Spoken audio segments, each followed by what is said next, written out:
Howdy, welcome back. In today's video, we're jumping into the construction on the doors.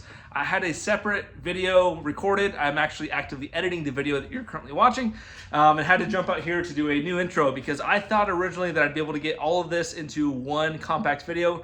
It's not gonna happen. I've already deleted enough content and I really wanna keep it as jam-packed full of helpful hints, gotchas, all of the mistakes that I make, which I make a lot of mistakes on these doors. I wanted to include all that and provide that to other builders out there before they jump into their doors. My whole goal here is to make this that way you make less mistakes than I did and make your doors prettier than I did.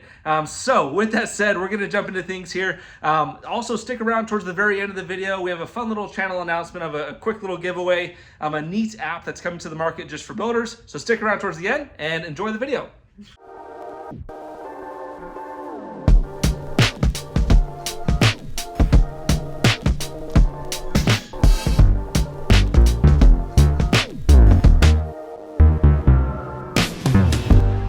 So on the doors, there's a couple of little dimples here, or little index holes, where they want you to drill those out. And the idea is each of these doors should, when you drill those out, each of them will have holes in the same locations. They should all line up.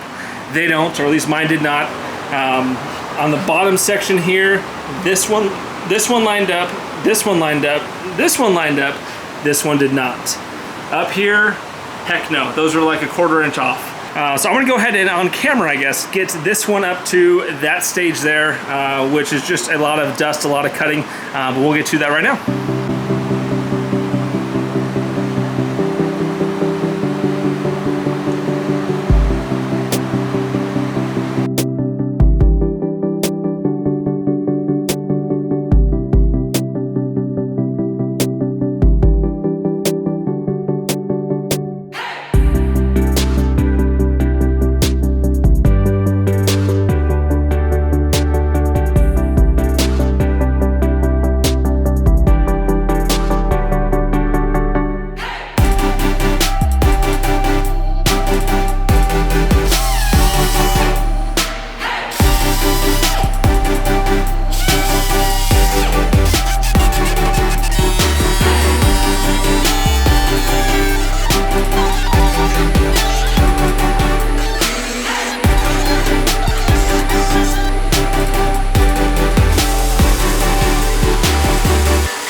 So this one here is only 2 of the holes, the index holes, align.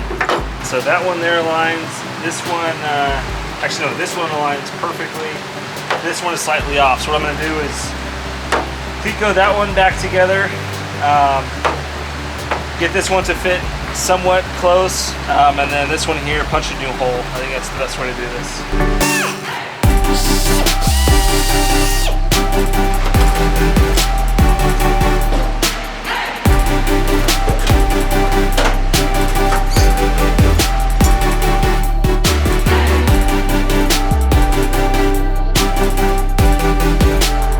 Alrighty, little check-in here. I've got quite a bit of work done on this right door here. The other one is not to this stage, so I'll do that other one on camera. But you'll see, I did veer from plans like a lot of other people, and I added holes to Cleco along the outer perimeter of the door into the actual cabin top. So I will have to fill those holes later on when I go to finish off the inside and whatnot, but I'm fine with that. My understanding is this can kind of be a place where you can end up with bulges around the radius, around the curved edges. You can end up with bulges and end up fighting the door later on down the road. So I figured it's worth the time that I'm gonna spend filling those holes and do that versus having the bigger battle of having a door that doesn't quite fit right when I go to lay this up with epoxy later on. So with all that said, I'm gonna go ahead and jump to the other side. I'll show you how I did this. Alrighty, so I know lighting is not gonna be perfect here, but you may have just to trust me. But there are lines here on the skin where I located where each of my missing rivets were. So earlier on, I think it was section 29, whenever we did these fuselage side skins, it had called out where not to put rivets in when putting the skins on. So I have a missing rivet there, there, all the way down the line here. The reason why Vans did not have you put rivets there as they wanted you to be able to use those to get the door situated and kind of put in location a match drill to that. So when we go to lay this up later on down the line with epoxy and get this sandwich material set, it's going to be nice and square, perfectly wrapped to the, at least down here, perfectly wrapped and held to the side of the fuselage while it's drying. So anyways, there's two methods that Vans discusses on how to find those holes now that they're hidden behind this material. One of which is triangulating it basically, where you make a line on the skin, a line on the skin, and when you put this door over the top, now of course you can't see where that line was, but you can see the tail ends of those lines, and you can complete the picture that way, drill it, and hope to God that you're actually going to hit it in the right spot and not put a brand new hole in the skin. So you can kind of tell where my thought process went there. I saw on A Leaf in the Wind, I wish I knew his name, but his video, his YouTube channel, A Leaf in the Wind. I apologize, I don't know your personal name, but the channel name is A Leaf in the Wind. He recommended using a hole finder like this tool here. So I found these on Amazon, found a full set, and they are fantastic. It's a lot of fun to use. It's such a simple concept. Male portion there that notches into wherever that hole was. The sandwich material goes in between the two, and then on the front is a hole, and it's perfectly in line with the male portion there to where you can drill the hole. It stops it, has a nice little dished out little area where the drill bit stops, it doesn't keep going through. So anyways, works really well. So I will shut up now and show you how it works.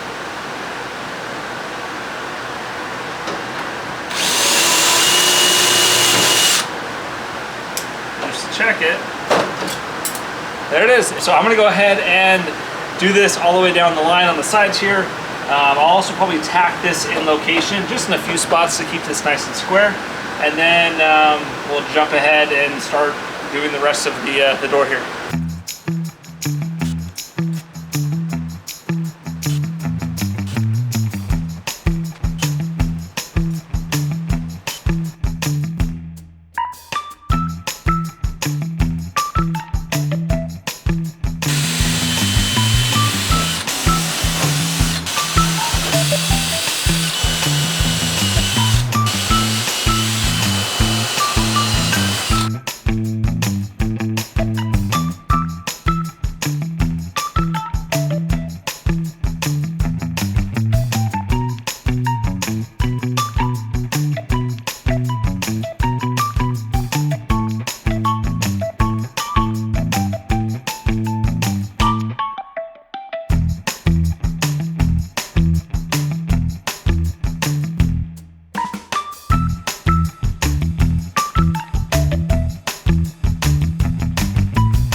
Alrighty, I have the garage mostly ready for this first door to get epoxied together and placed on there. So first thing I wanted to get at, you'll see I used this painter's tarp type stuff. I got this, I stole this from A Leaf in the Wind, his video where he did his. I think this should work well. I'm not sure how much of the epoxy is going to get through to the backside. I will let you know in the future if this is a bad idea or not. But I like the idea of being able to see each of my holes where I drilled, where I'm going to be clecoing into the surface there. So that's how I have that all set up. Other than that, let's see here. I have this station set up for wetting down the parabeam. No one actually has shown it on YouTube, but this is parabeam. I was really curious as to what it is. The instructions kind of, I don't know, the instructions are getting more and more vague. It just gives you this instruction here, elbow cavity, cranial cavity, and it says that you need parabeam in each of these locations. This is parabeam. Parabeam is a kind of a squishy fiberglass material between the two in certain areas. So it's going to go here is one. You'll notice these cutout sizes. These are all 5 inches by 9 inches. And again, check your plans before copying a dummy on YouTube doing this. But one is going to go here in this elbow cavity here, and the other is going in the cranial cavity right there. and that is going to help mate to the underside of that guy over there. So that'll be wetted down beforehand. So in this area here, I'm also going to add the thickened epoxy when I go ahead and add it to the perimeter and add it to the perimeter around the window. I'm also going to add it here, and I might as well add it here. This one I think is recessed a little bit deeper. You can kind of see there. It may not bridge, but I'll add just a coat of it. These doors aren't going to be light, but I want to make sure these are fully sound. So that's how I have all this set up. I have my epoxy ready to go, my silica thickener ready to go. So we should be ready to rock. Quick little tidbit, full transparency, Total Boat did offer to sponsor our channel here with a discount. So I did not get the epoxy for free, but did receive it for a discount to include it on the video here. They also were willing to pass along a code, a coupon code for any of the subscribers who are watching this who are going to be purchasing epoxy. You do your own research. I have not vetted this particular epoxy other than seeing it mentioned in the forums of being an equivalent to the West System epoxy, which is what most people use. So I am using Total Boat. Again, if you're interested in that coupon code, I think it's 5%. I'll include it in the link down in the description. I'm gonna go ahead and get these cut out here, get the parabeam ready to rock. I'll probably set the camera up somewhere where it can be somewhat in frame, and we'll actually get to getting all this epoxy on here and putting it on the door frame. Play music. There's a mix for you on Amazon Music.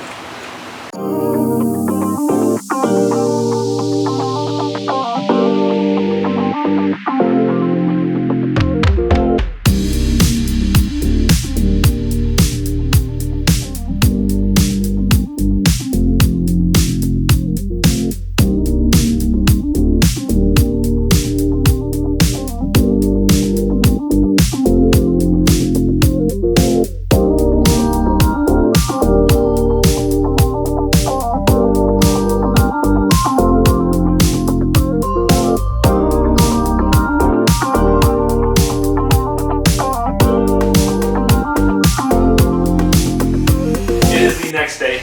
Last night was hectic, but it's done, it's complete, it's on here, it is curing. It's actually very, very solid now. The garage right now is 95 degrees, so it's baking all day in here in the garage. So I'm gonna still leave it and let it cure for probably another day or so. I'll knock out the left side door. Real quick, lessons learned from last night's experience here. First lesson, slow hardener, highly recommend it. I was in the garage out here. Actually, we've been blessed with cooler weather. So the garage with the swamp cooler going, I had the garage down to 70 degrees, which I think is a 40-minute pot life on this, and I utilized all 40 minutes. So it was hectic, going back and forth, mixing more and more epoxy. The hard part with epoxy is the more that you mix in a cup, the hotter that it's gonna get doing its reaction of the hardener with the epoxy. It heats up more and more and more. If you mix up a large amount of that epoxy, it itself is causing itself to cook off quicker, which is why you probably saw me mixing little batches at a time, because that was my big fear, is I do one big batch and lose a large majority of the pot life just due to it actually heating up on itself so quickly. So I wish I had a second hand last night. I should have utilized Amanda on this next go around. If Amanda's not available, I do think I'll try to do it solo again. I know that I'll be quicker at least than this first attempt. I think I went well past, I think Van's calls in the instructions calls for 10 ounces of epoxy.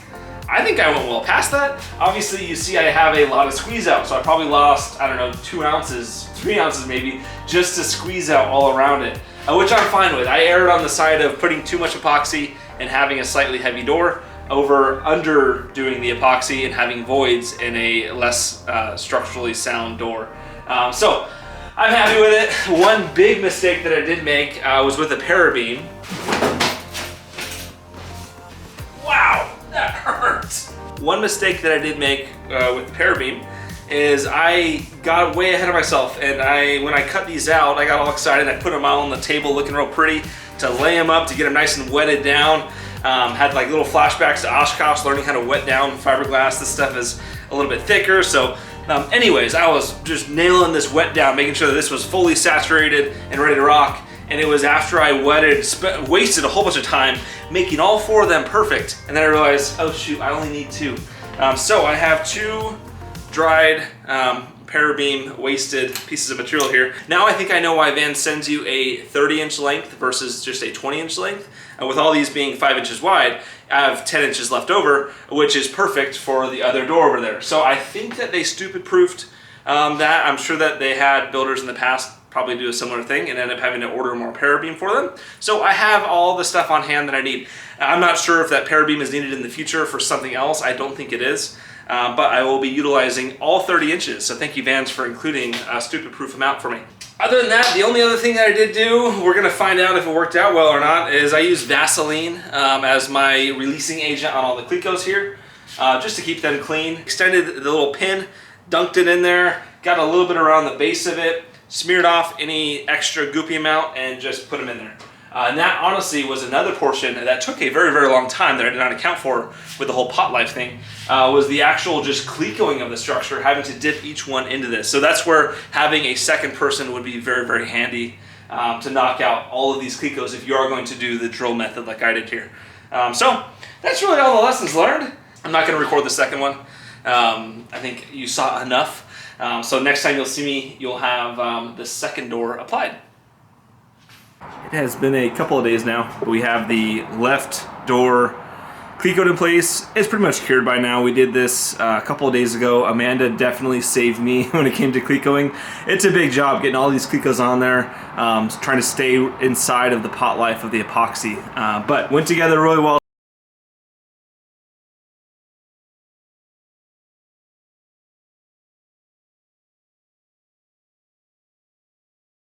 So the right door is now off. So shout out to Brendan for coming over and helping out, getting the door off, getting hands covered in Vaseline. It was a fun party. But no, he was in town, so thanks for stopping by and helping out with that. So we got the door off, Clecos, I went through and cleaned. The Vaseline worked pretty well. They were still pretty dang stuck. Quite a few of them actually ended up having to forcibly, or squeeze them, then force it inward and then pull it outward. But anyways, they all came free. So next step involves cutting near the scribe line. So I went ahead and drew out where those scribe lines exist. And here I verified that I have a 3/4 inch gap to where I'm going to be cutting. So it is ready to rock. One thing that I think I will do, which I saw, I forget whose video, or maybe it was on a build log. I saw someone do this where part of the plans mentioned preserving this hole here, this extra flange here, as well as I think it's this one here, which are indexing to that hole there and this hole over here. Basically, they had some piece of aluminum match drilled on the skin, which you would just fill those holes later on, but then match drilled to that hole itself on that flange, which will allow me to actually fully remove that flange. This will all make sense as the door is being placed on here, but the idea here, I think, is that you can still have the location for indexing the door, getting it to where it should belong, but it'll allow it to, instead of sitting proud on the outside here, but actually be able to have the door fit in line on the inside. Hopefully this makes sense, but that's why you're going to see it. Let's go ahead and get this trimmed out, cut down, and start assembling or fitting this right door here.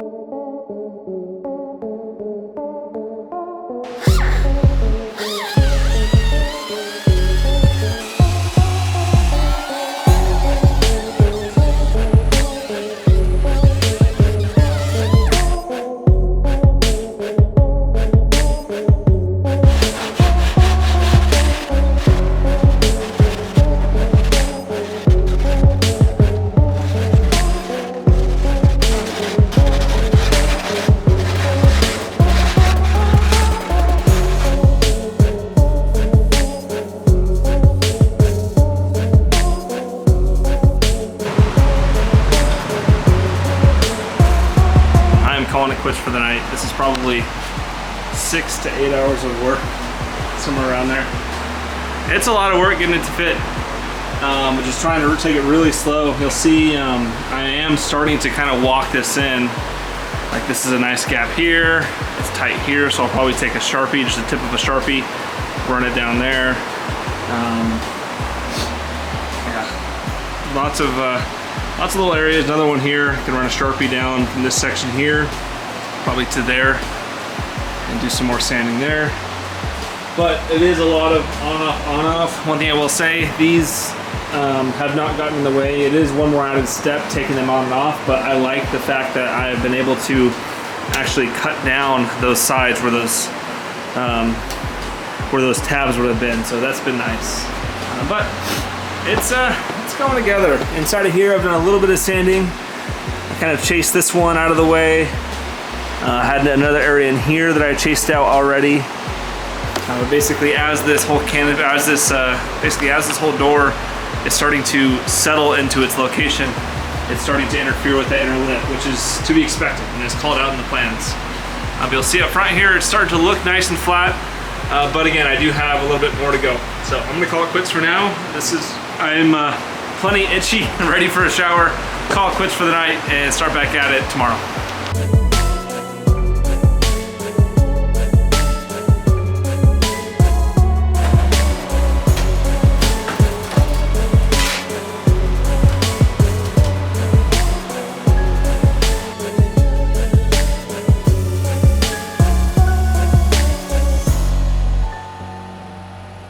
Alrighty, the pilot side door is mostly fit into its location.